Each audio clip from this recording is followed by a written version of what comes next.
We get a ton of questions here on the channel asking for tips on how to shoot better video with a smartphone, because not everyone has access to expensive cameras or DSLRs. However, it really doesn't matter which kind of camera that you have, as long as it just can record video. And we want to prove that today by shooting an amazing video on this toy camera. Janik, catch! Unboxing time! Woo!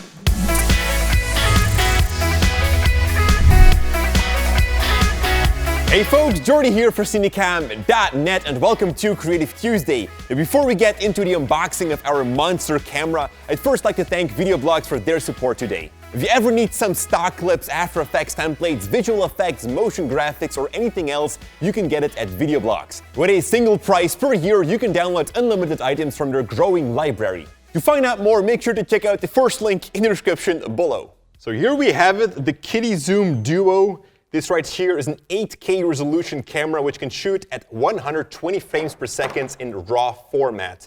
This is state-of-the-art technology right here. And it also comes with a headphone that I've never seen before. Lorenzo, this one is for you, so you can monitor my audio. A beautiful OLED display, IPS technology in there. It even has a thumb controller and 2 viewfinders right here. Look at that. That is just true VR experience. And we got a ton of effects in here. Look at that. This Premiere Pro even can do. Look at this. Beautiful. Janik, smile. These are enormous megapixels here that I'm capturing.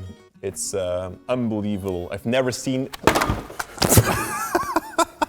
It's very durable and sturdy. You can drop it on the floor. Janik, catch! Now honestly, this camera sucks. It has a resolution of 320 by 240 at 15 frames per second. So get prepared to see some gorgeous pixels.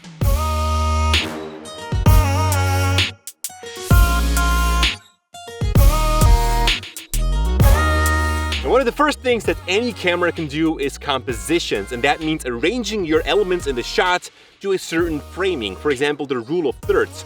So when I'm looking here at the horizon and those trees are there, I'm actually putting them inside of my frame on the right side of my shot, and that horizon is going to be on the bottom of my shot. And I'm dividing my shot into 3 parts, both horizontally and vertically. Composition is the most important aspect of better camera work. Now look at your subjects and the surrounding and try to align them properly.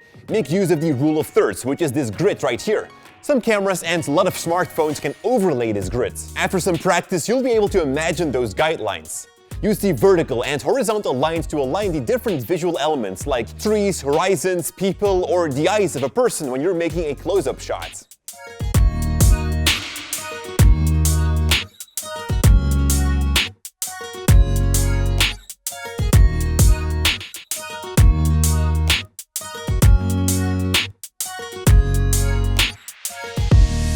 Video is actually a very flat subject. It's always 2D what you're capturing.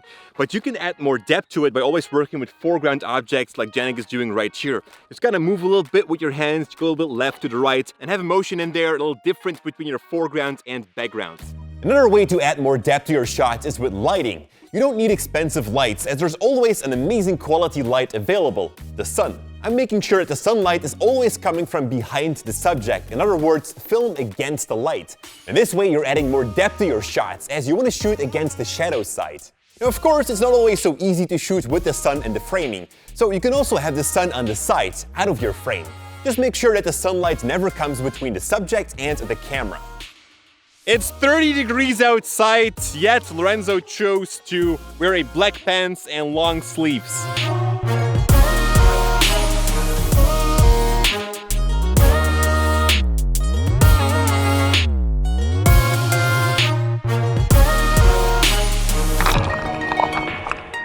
Sound design is like the half of your video production. It's super important. And for example, if you're making a long shot of some trees, then go also again a little bit closer to those trees and just capture the sound of those leaves separately. Mix those two together and you get a very nice sound design in your video.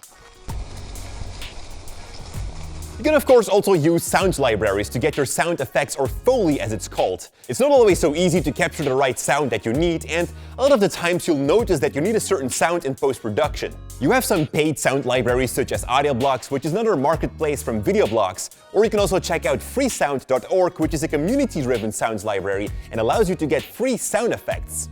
However, not every sound is what you expect it to be on that website. Always take multiple shots of an action. If you film a person walking, take some B-roll shots of maybe his feet or a close-up of his face. Most of the time, cutting between long shots and close-ups work great.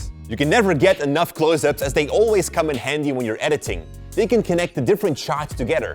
And the transitions that you're seeing here are super simple. You swipe your camera on the end of one shot and start swiping in your second shot. Connecting these two in post-production gives you a transition which adds great dynamic to your videos. Just be creative with these transitions. We actually have a video with 5 of such, and I'll leave a link to it in the description below.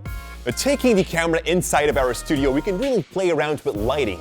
Here I'm taking some shots of another camera and placing a light in the back, and this can even be a flashlight if you don't have film lights. With a $30 smoke machine, I fill up the room and you got yourself an epic product video. And you know what really makes things look awesome? A heavy-duty slider!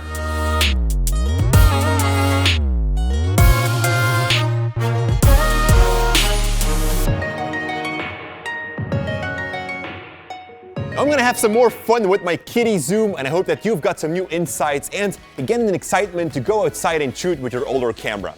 Thank you so much for watching. Thank you Videoblocks for the support. Like always, stay creative.